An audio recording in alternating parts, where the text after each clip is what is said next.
que ele disse que se todos os livros do mundo se perderem, ficar somente o Sermão do Monte, nada se perdeu. E essa fala foi de Mahatma Gandhi, um hinduísta, hindu, pacifista, que conseguiu libertar o seu povo do tacão inglês sem violência. E quando um homem inteligente, da sua envergadura, um espírito com certeza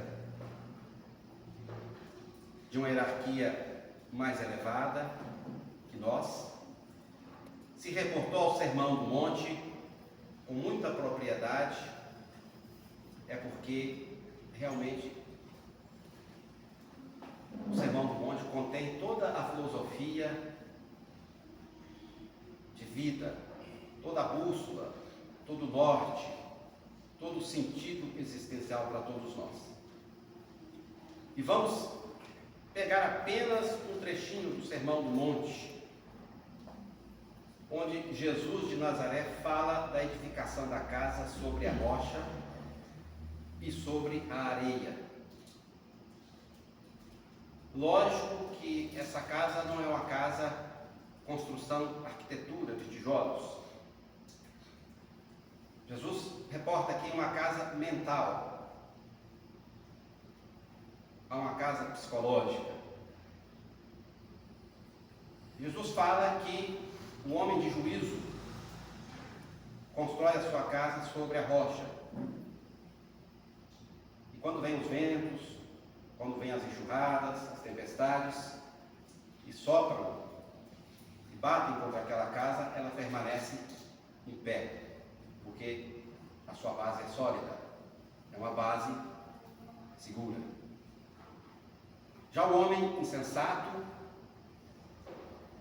constrói a sua casa sobre areia, e no primeira ventania a casa vai ao chão, pois falta de sustentação e falta base. E ao falar de saúde mental, a primeira coisa sobre saúde mental, ou qualquer questão sobre a saúde, mesmo sendo física, é a prevenção. Nós não falamos da saúde mental somente no Janeiro Branco. Nós intensificamos muito mais no Janeiro Branco devido à campanha que surgiu em 2014 lá em Uberlândia. Mas falamos de saúde mental o ano todo.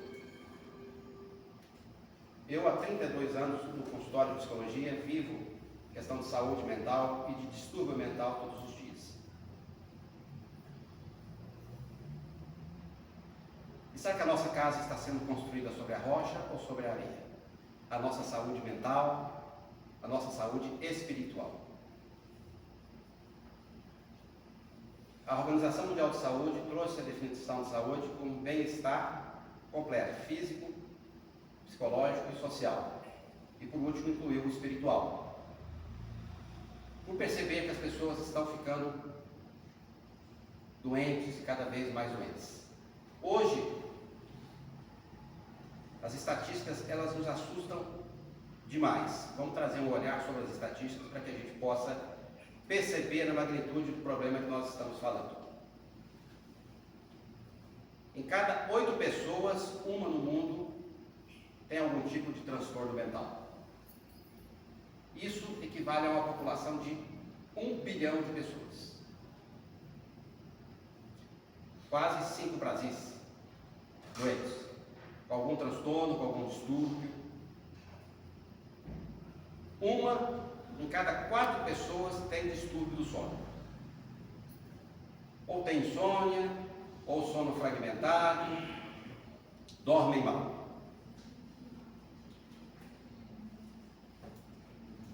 E hoje nós temos cada vez mais um índice de pessoas lançando mão de psicotrópicos, de hipnóticos para dormir. Antigamente, há 30 anos atrás, a gente lá no serviço público, no servidor público, a gente trocava pão de queijo, né, levava as quitandas. Hoje a gente, qual medicamento que você usa? Eu uso tal, fulano.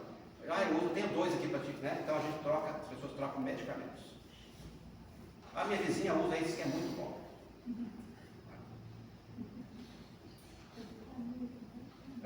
Cadê? Surgiu um novo aí, passa para cá. Então é um sono induzido, é um sono artificial, cada vez mais dependente. Porque quando a gente lança mão de benzodiazepínicos, que é uma linha de medicamentos que causam uma dependência até rápida, a libertação desse tipo de medicamento também é muito sofrida.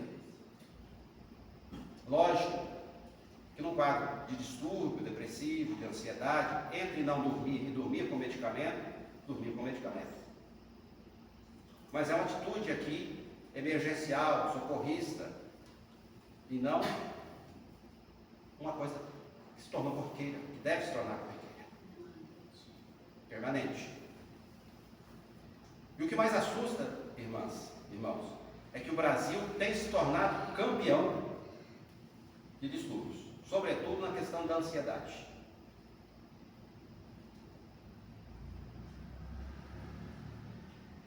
Hoje nós temos, segundo a Organização Mundial da Saúde, a OMS, 400 milhões de depressivos. 400 milhões de depressivos. Hoje nós temos depressão na infância. Então o suicídio, cada vez mais presente na nossa sociedade. Nós tínhamos que nos envergonhar de uma sociedade ainda existir. E muitas vezes esse assunto é relegado a um segundo, terceiro plano, muitas vezes divulgado quando alguém famoso da mídia se suicida, ou algum conhecido, ou uma pessoa da cidade que chega até nós.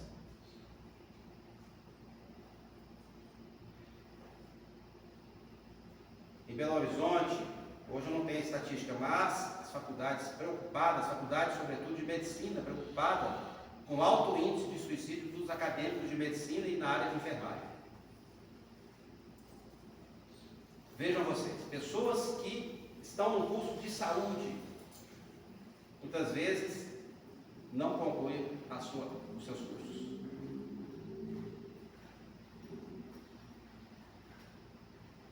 Hoje nós temos um alto índice de medicalização dos próprios médicos, porque eles mesmos prescrevem para eles. E uma coisa que foge ao controle, eles mesmos se medicam. E muitos médicos, devido aos plantões, devido à carga horária, devido às outras pressões externas ou inerentes à profissão, vivem à base de medicamentos.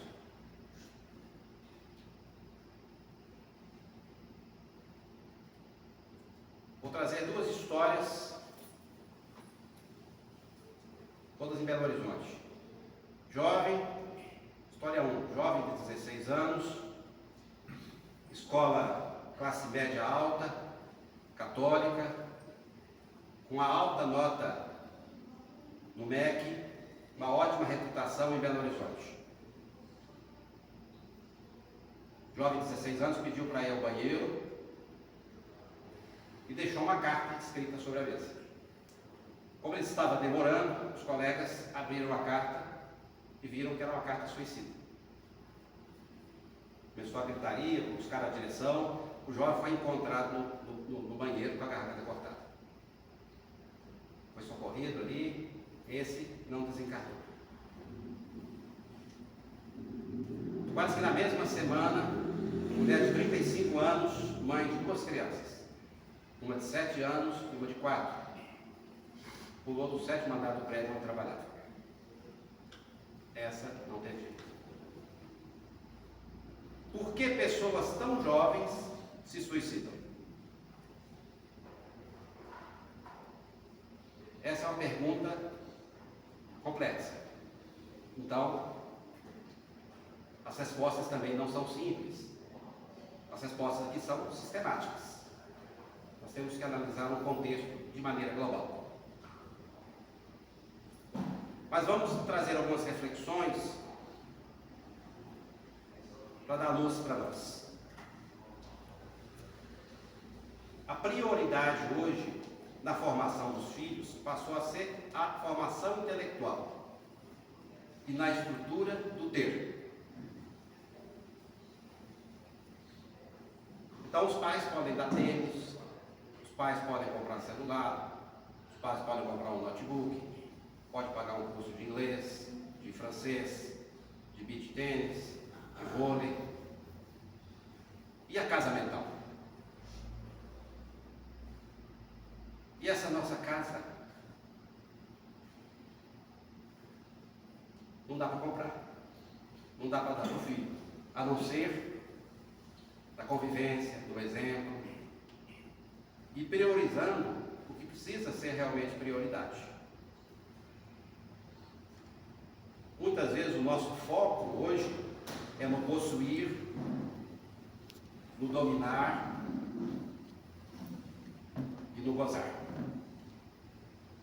Ter, dominar, prazer.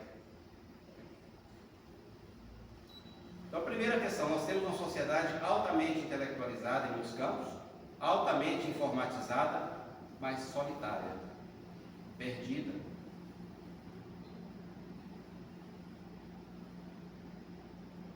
As pessoas não conseguem nem ter lazer mais. Porque o futebol, se as pessoas vão no estádio de futebol, para mim é muita gente animada ir lá, porque as brigas de torcida, o fanatismo, tirou a diversão.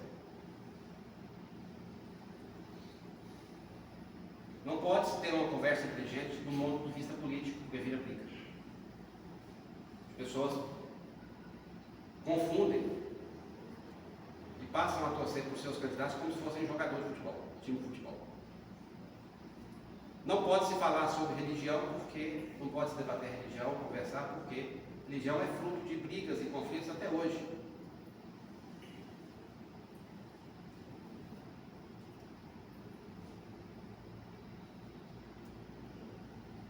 Dinheiro traz felicidade? Uma pergunta aqui para nós.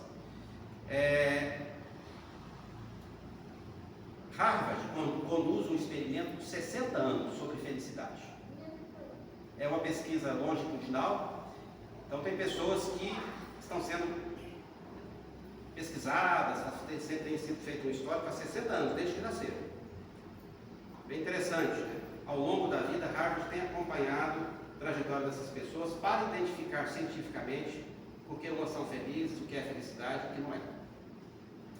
E aqui em Juiz de Fora, o professor Alexander, ele, pós-doutorado, ele é PhD, ele conduziu uma pesquisa também dos seus estudantes de doutorado.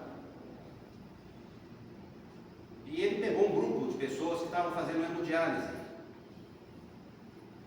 para saber se tinha naquele grupo pessoas que eram felizes. A hemodiálise é aquele processo de filtragem, que a pessoa vai 3 vezes por semana, pelo menos, para ficar dentro daquela máquina durante um tempo, 4 horas, parece. Porque a função renal está bastante comprometida.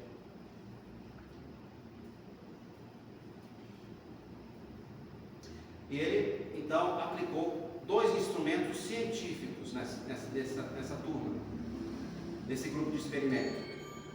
E quando a gente fala de pesquisa científica, é porque os instrumentos são científicos, eles não estão no machismo, eles têm como ser comprovados. E foram aplicadas nessas pessoas 2 escalas científicas. Uma escala que mede felicidade, tem uma escala científica que mede felicidade, e uma outra escala voltada para a espiritualidade.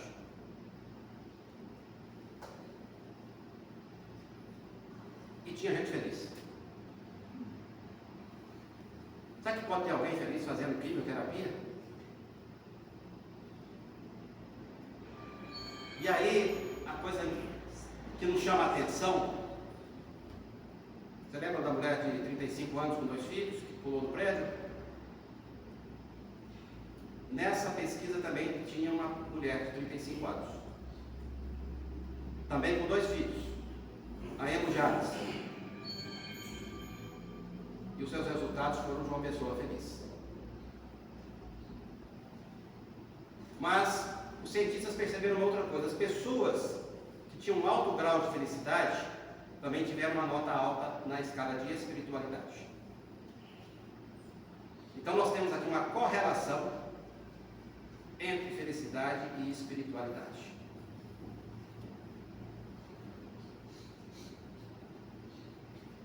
E E aí eu perguntei se o dinheiro traz felicidade, porque imagine você sem dinheiro nenhum, zero, com a mão na frente e outra atrás, sem dinheiro para comprar almoço, sem nada. Você é contratado para ganhar um salário mínimo. Você fica feliz? Naturalmente, porque ali havia uma escassez do dinheiro. 2 salários mínimos, opa, você fica mais feliz. Mas o que nós percebemos? Que pessoas que ganham muito, o dinheiro já não importa. Pessoas que ganham 2 milhões por mês, 3 milhões, 4 milhões, por que são depressivos?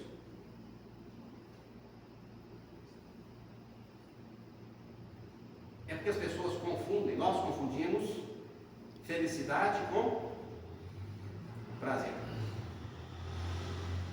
Felicidade com prazer.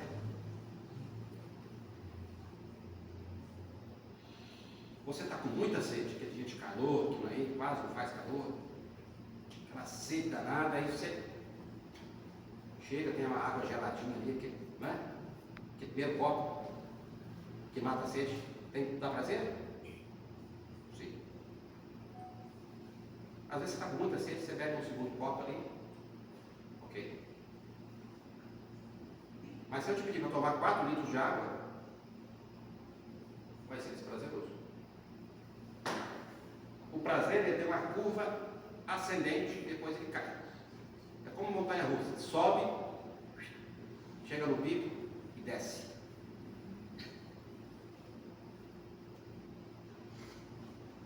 E a felicidade é outra coisa.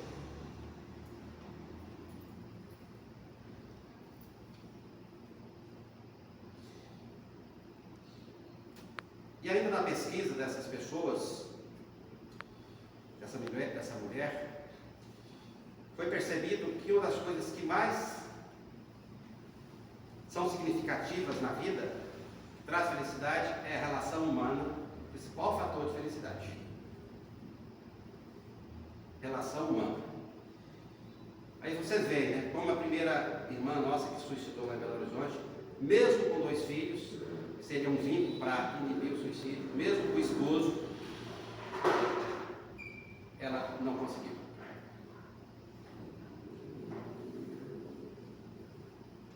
E o depressivo, qual a primeira coisa que o depressivo corta? O contato social. Ele se isola. O isolamento. E aí potencializa, agrava esse quadro depressivo.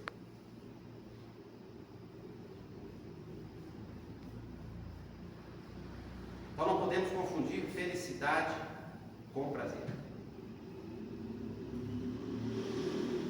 Outro exemplo, para quem é casado aqui sabe, semana da TPM que as esposas ficam mais fragilizadas, algumas ficam mais irritadiças, não é isso? Marido inteligente, o que o marido inteligente faz?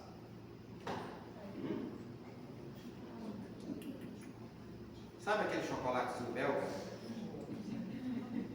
Pequenininho? Não é grande, né? Chocolate belga não é muito grande. Sabe? Quem gosta de chocolate?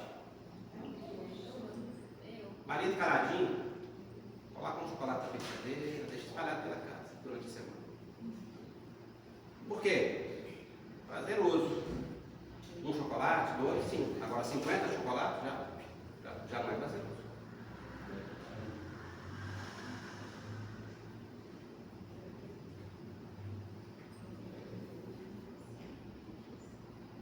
Parto normal. Parto normal, natural. Não deve ser prazeroso, pelas histórias que a gente conta. Parto sofrido, muitas horas, não é isso? Mas a maioria das mulheres que são mães, não todas, sentem o que com a maternidade? Realização. Então, parto não tem nada de prazeroso, mas a criação do filho traz uma realização. Isso sim é felicidade. A amamentação. Amamentar é prazeroso, é até dolorido. A criança morde ali no seio, o seio racha, o dente não sai, perde, aquela confusão toda. Mas, para muitas mulheres, muitas delas, o aleitamento é uma realização.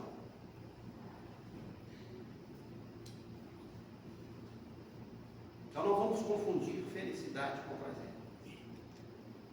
Felicidade é aquilo que fica, tem a ver com a nossa realização, tem a ver com essa construção. O ponto aqui é a nossa realização. Realização é quando nós descobrimos quem nós somos e que propósito nós temos. E aí nós entramos na espiritualidade. Espiritualidade é propósito e sentido do ponto de vista global. Espiritualidade é propósito e sentido do ponto de vista global. O que é que eu quero dizer? Muitas pessoas colocam todas as suas fichas numa coisa só. Para a pessoa muito apegada aos bens materiais, se tiver uma perda financeira ou ir à bancarrota, vai sobrar o que para ele? Sobrar um vazio, ele vai querer se suicidar, porque ele apostou a sua vida setorizada, não de maneira global. Os apaixonados que colocam todas as suas expectativas na namorada, no namorado, quando levam o pé do bumbum, eu viver a vida para essa pessoa. Pois é. E eu já tive um consultório, irmãos, mulheres, homens, mais as mulheres, tá?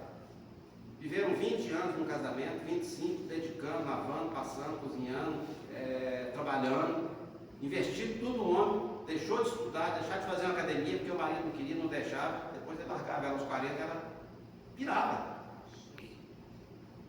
Por quê? A sua vida toda foi colocada no sentido do outro, não de maneira global. E a gente tem que perceber que na nossa vida sempre vai haver uma cadeira vazia. Quando a gente, muito bem, nós estamos realizados profissionalmente, o trabalho está fluindo bem, mas aí a gente fica doente. Bom, quando a gente está bom de saúde, o trabalho está caminhando positivamente, a gente tem um revés financeiro. Ou quando a gente está bem de dinheiro, os filhos estão encaminhados, aí vem o parente pedindo dinheiro. Então, raramente tudo está bom, raramente tudo está completo. Jesus falou, né? Que o reino dele não é desse mundo aqui. E aí, a pessoa que olha só para a cadeira vazia, ou seja, aquilo que está dando errado, vai viver desiludido, vai viver frustrado. Não é? Se você só olha só para a cadeira vazia, e é esse o olhar que o depressivo tem muito para a vida. Tudo está ruim, não tem esperança, perdeu o sentido.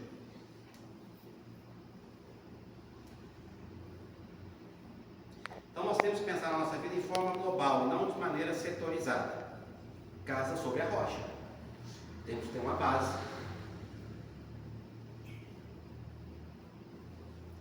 Imagine eu, quando era criança, gostava de brincar de bola com os meninos. Além de ser, gostava de brincar de bola. Eu nunca ia ser um bom profissional. Eu nunca ia ter habilidade de ganhar dinheiro como jogador de futebol. Sem chance para mim. É por isso que eu consigo ter uma oratória razoável. Trabalho com isso. Trabalho com psicologia. Mas, muitas vezes a gente busca investir em coisas que não são as nossas atividades. Vivemos em uma sociedade da gratificação espontânea. O que é isso?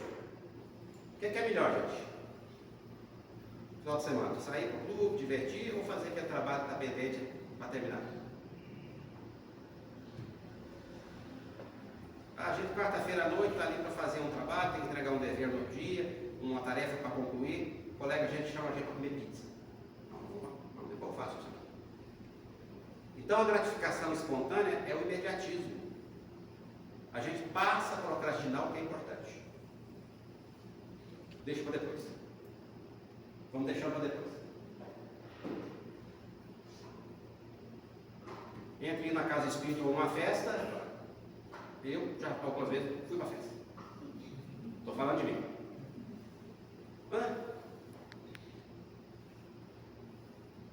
Então, vivendo outro ponto. Por que as pessoas tão novas se suicidam? Esse é um outro ponto. A gratificação espontânea, tudo tem que ser resolvido, gratificado na hora. Um outro elemento. Todo mundo quer ser igual. Nós somos imitadores de comportamentos. Até buscamos na internet, assim, nossa menina, vou vestir o sofá, vai dar certo para minha casa. A gente perde a singularidade, a gente perdeu a singularidade muitas vezes.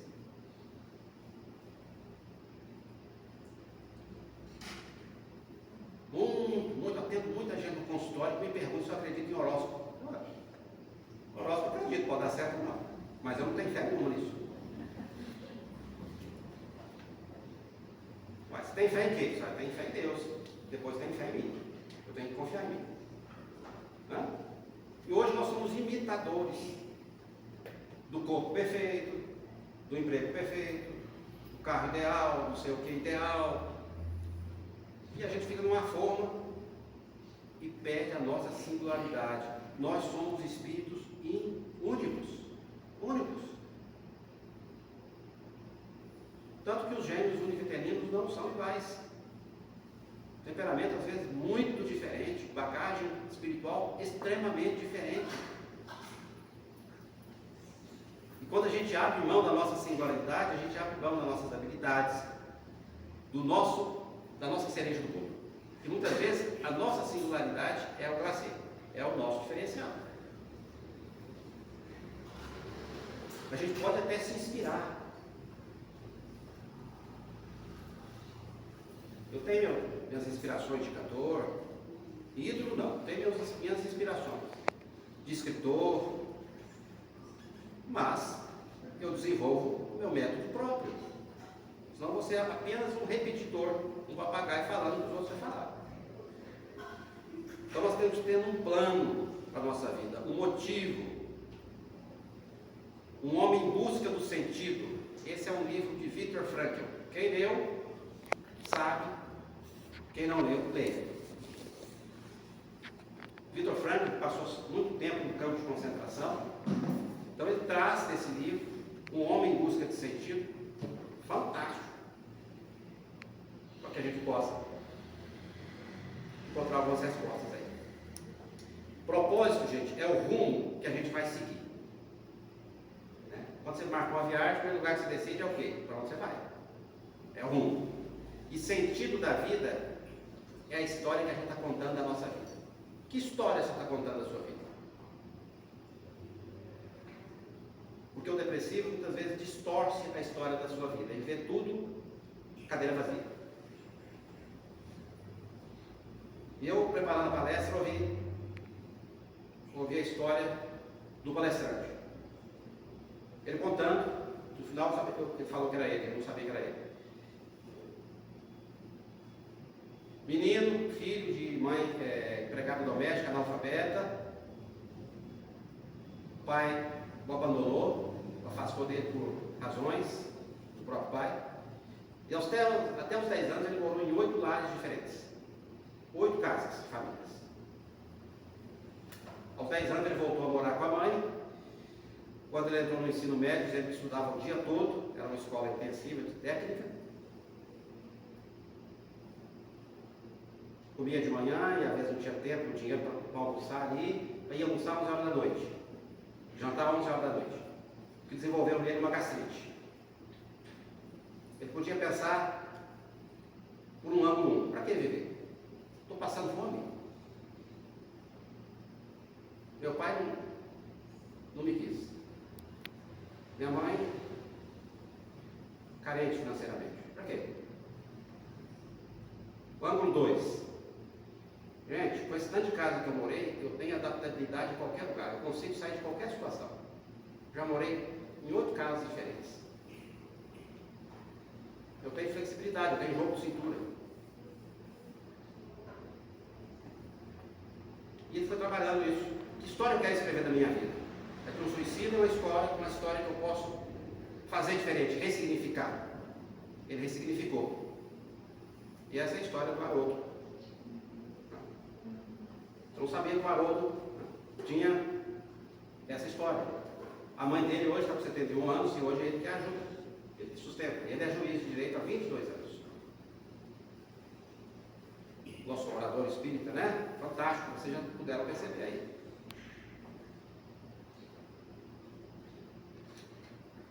Psicológica, muitas vezes, o mental, muitas vezes, encarado como frescura pela sociedade.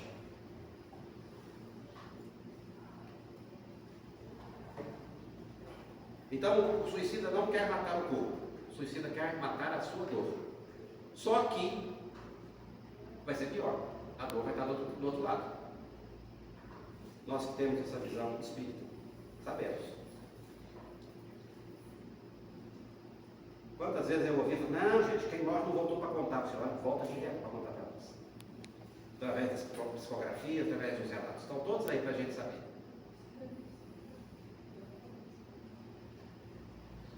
Então, para lidar com a dor, peça ajuda. Quando a gente trabalha com um grupo, por exemplo, grupo de ajuda terapêutica, está lá falando, nossa, mas minha vida acabou, meu marido me traiu, me abandonou, não sei o quê. Aí mais 10 pessoas levantam a mão, nós também. Mas mesmo, quer dizer, você não está sozinho no mundo com aquele problema. E por isso que uma das coisas na psicoterapia, por que falar ajuda? Porque quando a pessoa fala, ela traz um sentido, ela ressignifica aquela fala. E ela sabe que não está sozinha.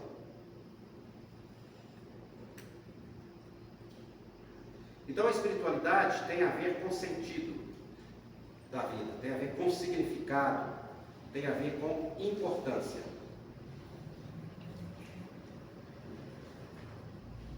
E para ver como a questão da espiritualidade tem um impacto na saúde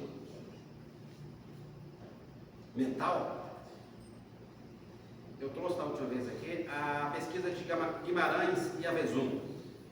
Ele queria verificar o impacto da espiritualidade sobre a saúde física e mental.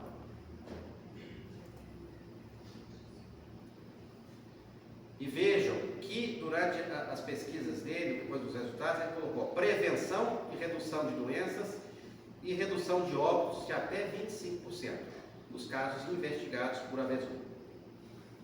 Por quê? Porque as pessoas que nutrem uma espiritualidade, praticam a espiritualidade, e aqui eu não estou falando de religião, a religião pode ser um caminho, um facilitador para a espiritualidade, mas não necessariamente precisa, né? Porque a religião tem a ver com padronização de culto, dogmas, enfim. Já a espiritualidade é esse sentido da vida, tem a ver mais com o significado, as percepções que nós temos acerca do transcendente. E por que a espiritualidade, nessa pesquisa, ele identificou, traz tantos benefícios para a saúde física e mental? Por despertar nas pessoas hábitos mais saudáveis. Tiramos por nós que frequentamos a doutrina espírita há algum tempo. Já mudamos um pouco, não? Coisas que admitimos, comportamentos que tínhamos, atitudes que tínhamos. O espiritismo não impõe nada. Mas só que, com os nossos estudos, percebemos que aquilo não casa. Só, eu tenho que largar aqui, ou tenho que ficar aqui, mas tem comportamentos e atitudes que não são mais condizentes. Então, ao aprimorarmos o nosso entendimento, ao aprofundarmos a doutrina, percebemos como muitas vezes nos equivocamos, até por desconhecimento. Mas ao ter o conhecimento, a nossa responsabilidade aumenta. E aí não é mais compatível com aquele estilo de vida que tínhamos antes. Então, desenvolver em nós hábitos mais saudáveis, com certeza.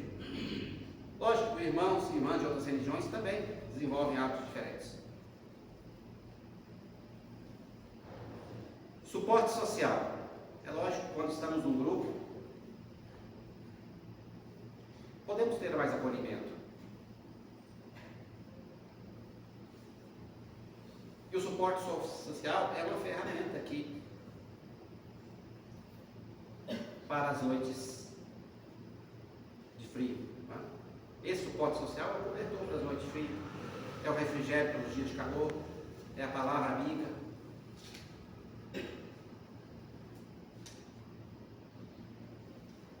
Menores taxas de estresse e de depressão, com certeza. Esses dias eu caminhei uma pessoa para o tratamento, ela me disse, nossa, mas lá eu sinto tanta paz. Claro, nossos irmãos e irmãs desencarnados chegaram cedo para a limpeza do ambiente, para a energia.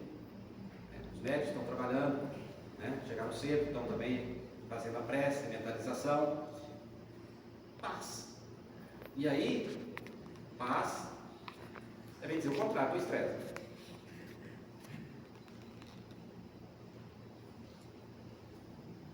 Esperança. Então, as pessoas também que têm uma espiritualidade desenvolvem um sentimento de esperança. Ou seja, nem tudo está perdido.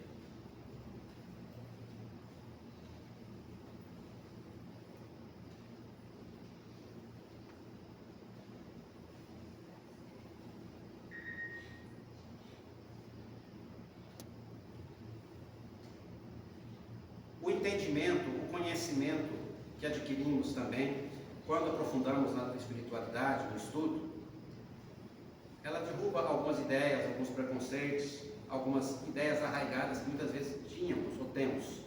A ideia arraigada de que a doença está associada à culpa e ao pecado. Lógico, se a gente permanecer na culpa, a gente adoece. Culpa, remorso, traz tumor. Culpa traz depressão. Se a gente ficar num processo de se recriminar, de ficar num processo de ressentir, do ressentimento, nós vamos adoecer. Mas até a própria espiritualidade nos trabalha a ideia do amor, a ideia da caridade, a ideia da meditação, a ideia da prece. São os medicamentos. E não custa dinheiro nenhum. Está disponível para todos nós.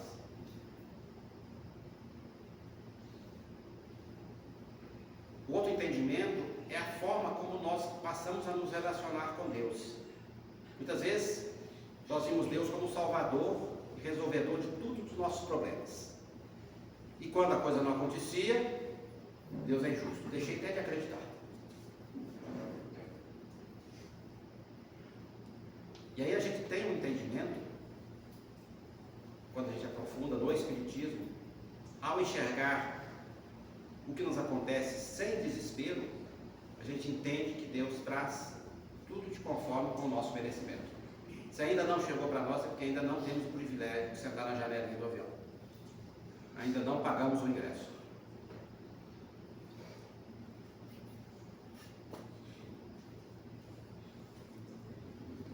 Então, que os antídotos na questão espiritual é a prece, aquela prece que brota do coração, aquela não só dos lábios, aquela com sentimento, aquela genuína, aquela realmente. E o medicamento é rápido, porque a espiritualidade está sempre de ouvidos abertos para nos ouvir, para nos acolher. A meditação, prática que não tenho paciência para meditar. Hoje, às vezes, eu mando um vídeo de 3 minutos do YouTube para os meus pacientes. Não tive tempo. Não tenho paciência para ver vídeo de 3 minutos, 4 minutos. Mas fica no TikTok 2, 3 horas ali. Sem nenhum benefício. Vendo vida alheia, olhando moda, se despersonalizando. Se eu mandar uma palestra do Divaldo de 1 hora, ninguém assiste. Ninguém quer ver isso.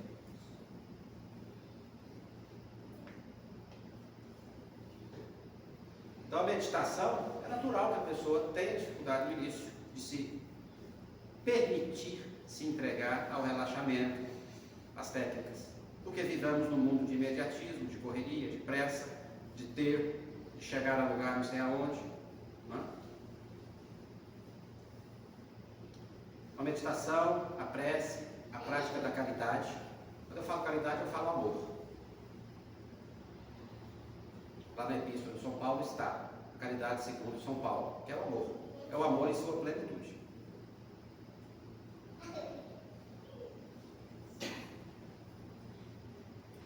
Então talvez você esteja nessa estatística que dorme mal. Você seja um dos quatro, um entre quatro que não dorme bem. Está preso a medicamentos, está desanimado, né? Tem passado pela sua cabeça a ideia de automutilação, de suicídio. Essa ajuda. Aqui na casa nós temos um tratamento excelente para desobsessão, feito aqui na triagem nas terças-feiras. Tem um tratamento físico, tem um tratamento fluídico. Para mim foi ótimo. De vez em quando eu passo por ele, que é uma bênção. Mas se não for aqui, encontre onde faça sentido para você. Mas é essencial que a gente tenha um tempo do dia para Jesus, tenha um tempo do dia para Deus. Senão nós vamos continuar aumentando as estatísticas, os consultórios cheios, e Deus nos criou com muito amor, nós não fomos criados para sofrimento. Muito bem, pessoal, vamos agora à nossa prece de encerramento.